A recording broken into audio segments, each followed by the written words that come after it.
What does it look like to be trustworthy today as a man, as a husband in our society, right? Our society these days is all about like promoting men who are weak and kind of just fall into temptation, who have no self-control, who just aren't strong men. And I'm just trying to promote a channel that is about what does it look like to be a strong person, a strong man in general, strong dad, a strong husband.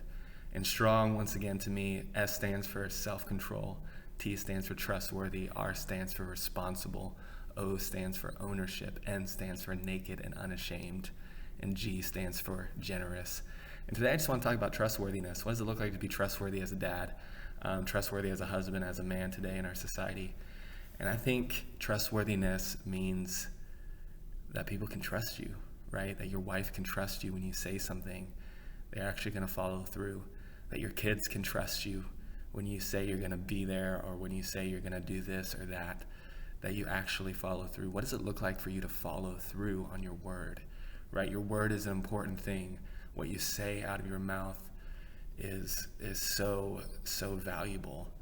And if you're a man who continually kind of like breaks his word, even if you're not like making promises and vows and all that kind of stuff, if you're just a person who's not letting your yes be yes and your no be no, then it's going to cause your kids to be unsure. It's going to cause your wife to be unsure. It's going to cause your friends to be unsure, your coworkers, right? If you're never following through, or if you're just maybe 50% of the time you follow through, it's hard to know if you're going to follow through or not, right? And so our society needs men who are going to be trustworthy men. Our kids need dads who are trustworthy, that when they say something, they're actually going to do it. They don't have to make these grand promises, but like the scriptures say, Jesus said, let your yes be yes and your no be no. Anything more than that comes from hell.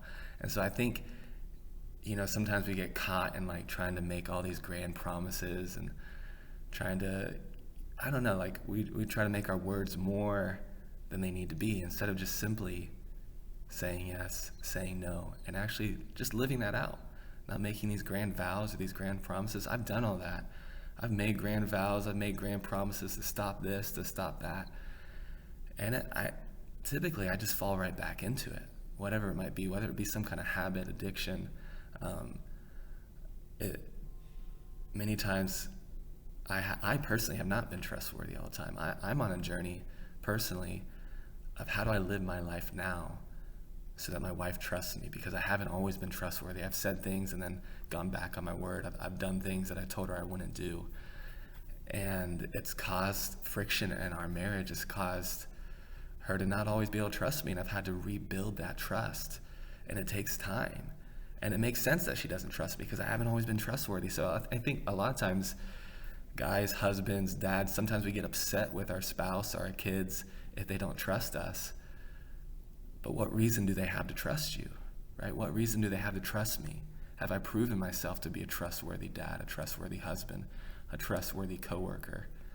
I'm a teacher too, and if I told my students all the time that they'd be having homework or tests or this or that and then didn't do it, right? They would be so unsure, they wouldn't know what to do. And so once again, it's just so important that as men in our society today, that people can trust us, right? That we are strong, trustworthy men. And so I encourage you today that if you're not trustworthy, right? If your spouse doesn't trust you, if your kids don't trust you, think of those things, right? That have caused distrust. Maybe it's some kind of habit that you've been trying to kick that you can't just kick. Maybe it's alcohol. Maybe it's smoking. Maybe it's pornography. Maybe it's just working late all the time and saying you're going to be home, but then you work late again, right? Whatever it is that's causing distrust in your relationships, think of those things and think about what you can do to change, right? Maybe talk to people around you, talk to your spouse, talk to your kids, talk to friends, and ask them, hey, am I trustworthy? Can you trust me? What kind of areas am I not trustworthy in, right? We have people close to us, hopefully, to give us fresh perspective, to show us the areas in our lives that we have blind spots, right? And so I encourage you to do that. Once again, I'm Andre Griner. I'm here just trying to promote what does it look like to be a strong male in today's society, a strong dad, a strong husband. And I hope you have a great day. I hope this video is challenging. I hope that you feel encouraged and strengthened today to be a strong dad. Remember, you are made to be strong. So go out there and be strong today. Adios. Until next time.